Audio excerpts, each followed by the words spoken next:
What's going on, everyone? I'm just a typical, average American here today to react to some things that really, really annoy Canadians. So today, I want to continue taking a look at this list of really annoying things that only Canadians have to deal with. Because, to be honest, here in the United States, we've got a lot of our own problems that we have to deal with. So, it's kind of fun to see some of the things that drive Canadians crazy. So, let's take a look at these, starting with people who refer to toques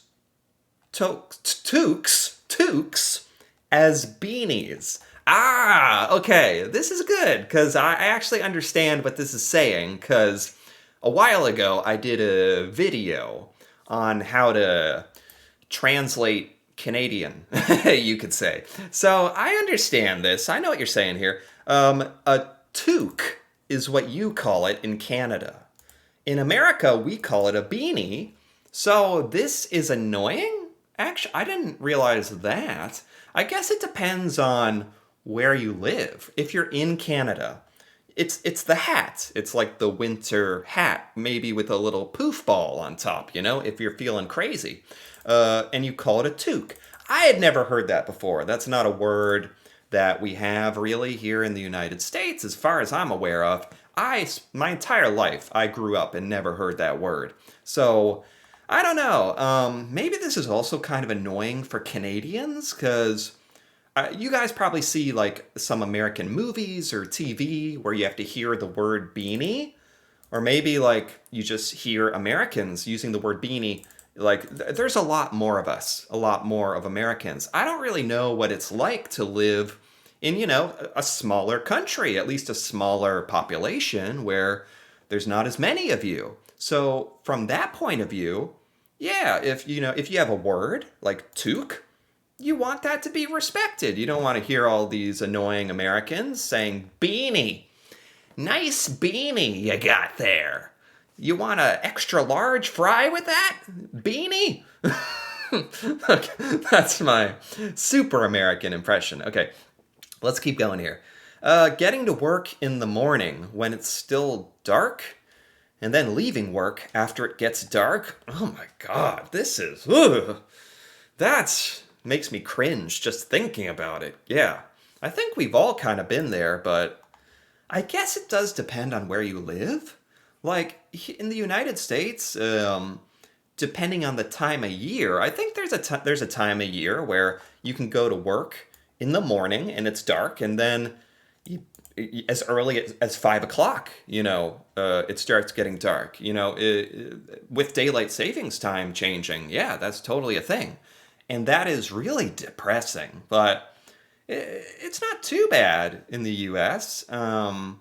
Maybe in Canada, because you guys are further north, is this more of a thing? Like, is it a climate thing? Or maybe it depends on your positioning on the globe, like how much sunlight you get. I'm pretty sure that's a thing.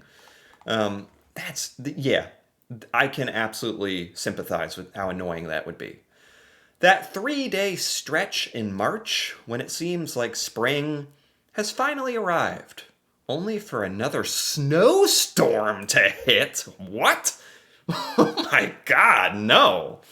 No, I can't relate to this at all. Ugh. What? March? March? No, I don't. That 3 day stretch in March? You guys are getting snowstorms in March? I'm sorry. I'm really sorry about that. God, that would be so annoying because, yeah, from by March you're kind of like you think you're out of the cold. Starting to get out of the cold weather, like, and enjoy life again. That's crazy. The fact that we forget that it happens every year. Do you? So it kind of takes you by surprise. Is this really a thing? So Winter, it's cold in December and January, February. March is kind of, yeah, that's like, starting to be like, okay, we've made it. And then if there's parts of Canada where you could like get hit by a literal snowstorm that late in the year. Wow. And especially if you forgot about it.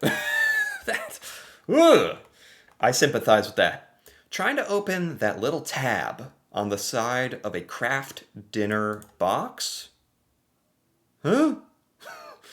For one thing, you guys call it craft dinner. We call it mac and cheese. Like I know that the company is Kraft, we have that, but it's macaroni and cheese, mac and cheese. But I know what you're saying with the craft dinner, but I don't know what you're saying with the tab.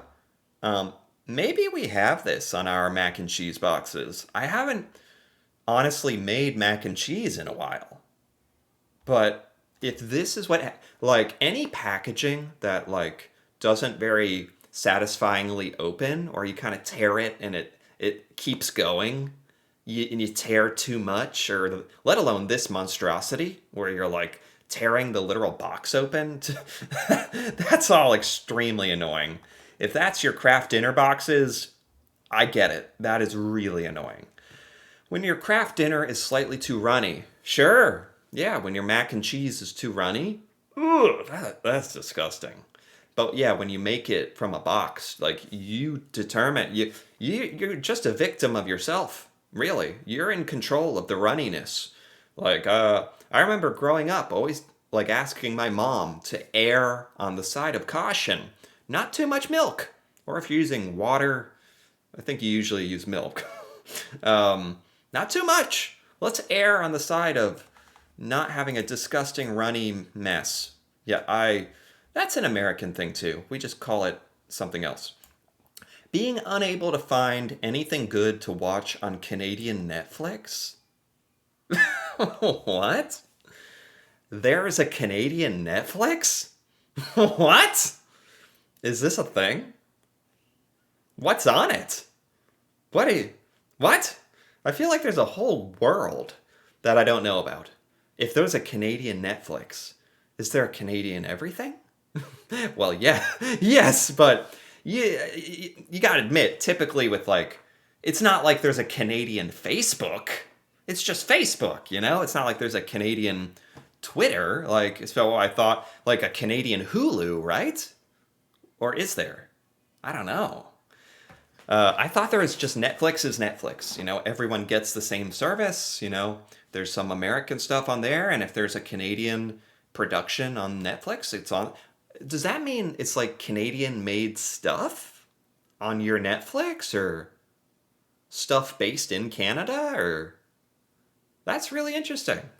I didn't know that. But anyway, yeah, I kind of got off track there.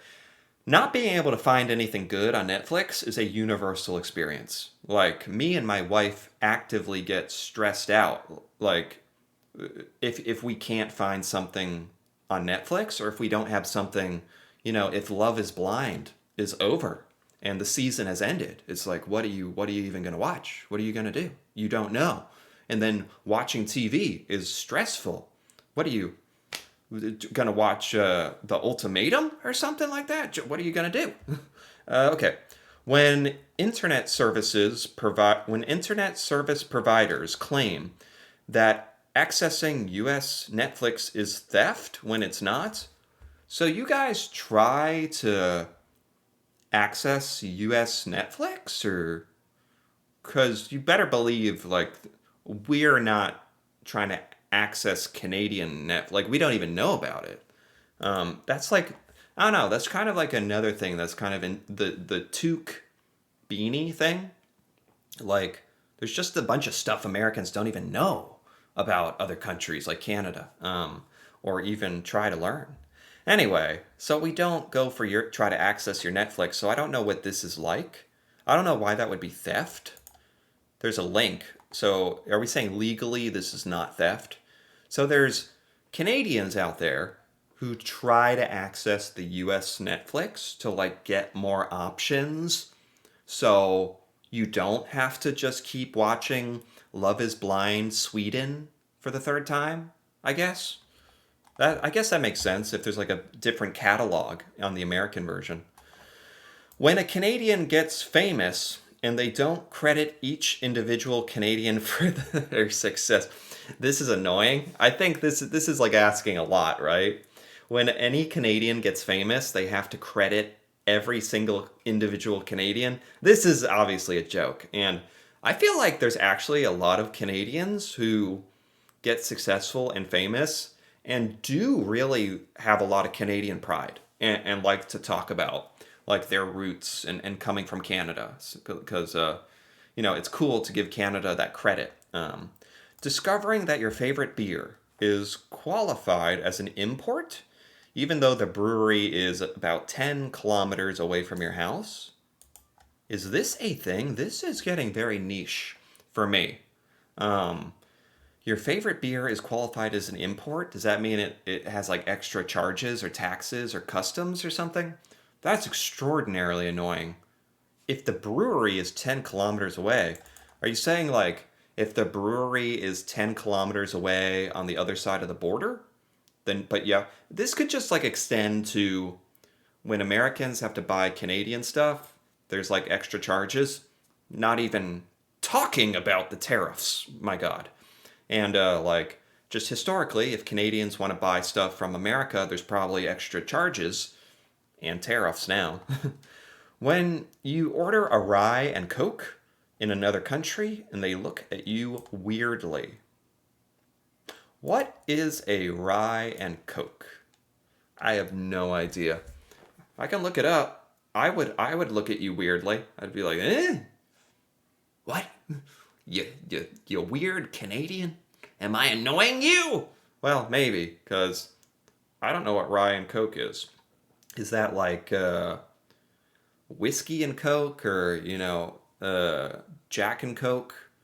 Rye and Coke. I'm looking it up. It seems to be whiskey and Coke. Like, is rye a type of alcohol? It sounds very familiar. Yeah, I believe it is a type of alcohol, for sure. It's just you don't really hear that word, at least not in my experience. For American beer. American beer annoys Canadians? If I wanted water, I'd ask for water. Okay. All right, I don't have to sit here and listen to you speak facts. I've heard a lot of people say Bud Light tastes like water. So that's true.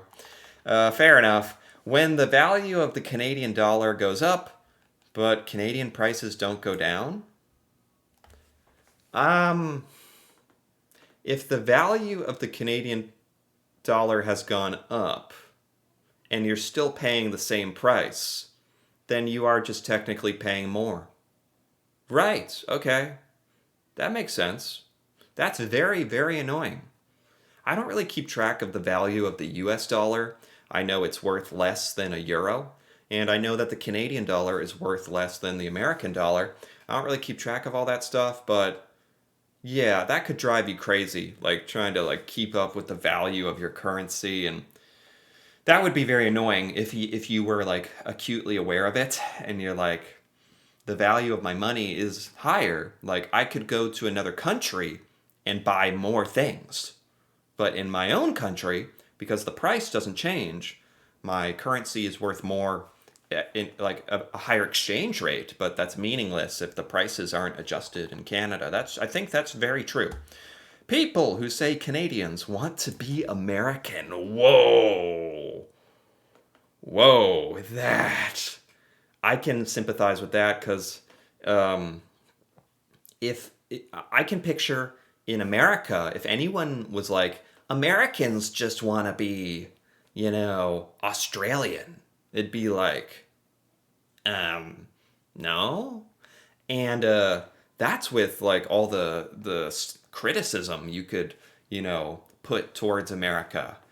Most Americans are still very like at least patriotic or proud on some level of being American. Canadians, I think it's a whole nother level because you're proud to be Canadian, and the last thing you want is to be American. I know that because I know it's annoying for Canadians because I think there's a lot of generalizations where Canada is just kind of lumped in with America, with the United States, lumped in, and like, because we're very similar in a lot of ways and we're next to each other. But our countries are very, very different and unique. And sometimes people try to like brush that to the side. That's annoying. I think Canadians get it worse, so I empathize. People who ask if we get summer in Canada. I think we're talking about Americans again here. This is a very American thing to do because a lot of Americans. I had this same thoughts growing up. I thought Canada was always snow, always winter. I might have been that person saying, "Do you guys have summer? Like, how do you get around in the snow?" That was me, not that long ago. Like a lot of American adults don't even it's pretty crazy. And I can see how this would just drive you up the wall. That's so annoying. I get it. I get it. Um, People who assume Canada doesn't have any beaches. Again, we're talking about Americans here. I didn't know it had beaches. Most Americans, again, think that it's all cold and ice and snow, and it couldn't be more opposite the truth. You guys have literal beaches, um, which is cool. When there are no free tables on the patio. Where? Like on the beach? Like a patio at the restaurant? Or like maybe just a public area? Is this a Canadian thing? I feel like anybody would be annoyed if there were no free tables on the patio. What are you going to do? Stand around? Or okay, I think with that, that's kind of a good place to stop here. And that was very good.